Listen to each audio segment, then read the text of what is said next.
America ఎన్నికల్లో Republican party నుంచి అధ్యక్ష అభ్యర్థిగా పోటీ చేస్తున్న డొనాల్డ్ ట్రంప్ అమెరికన్ మహిళల కోసం క్రేజీ ఆఫర్ ప్రకటించారు. మహిళల ఓట్లే లక్ష్యంగా అడుగులు వేస్తున్న రిపబ్లికన్ అధ్యక్షుడు తాను అధికారంలోకి వస్తే మహిళలకు ఐవీఎఫ్ ఖర్చు ప్రభుత్వమే భరిస్తుందని హామీనిచ్చారు.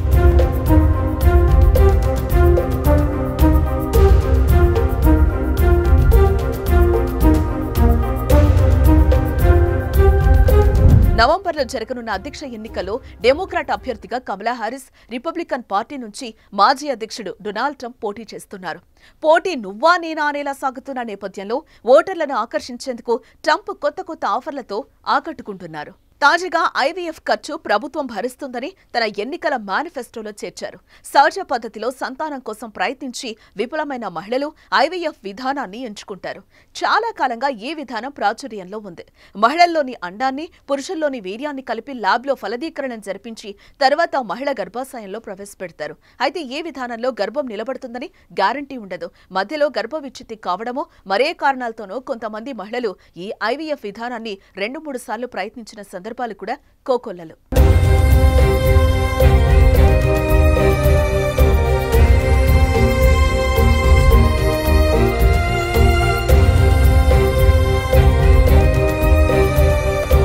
కాగా ఐవీఎఫ్ ద్వారా బిడ్డలను కనడం కొంచెం ఖర్చుతో కూడుకున్నది.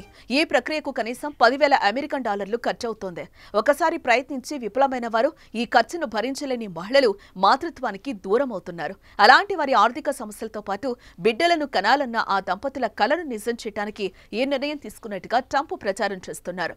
ఇటీవల మిచిగాన్లో జరిగిన ఓ కార్యక్రమంలో ట్రంప్ ఈ కొత్త ఎన్నికల హామీని ప్రకటించారు.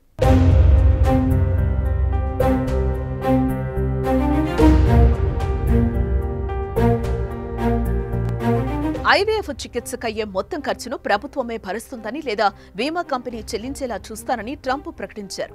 1973లో రే వర్సెస్ వెయిడ్ కేసులో అనివార్య పరిస్థితుల్లో మహిళలకు గర్భ విచ్ఛిత్తి చేయించుకునే హక్కుందని అమెరికా సుప్రీంకోర్టు తీర్పు చెప్పింది.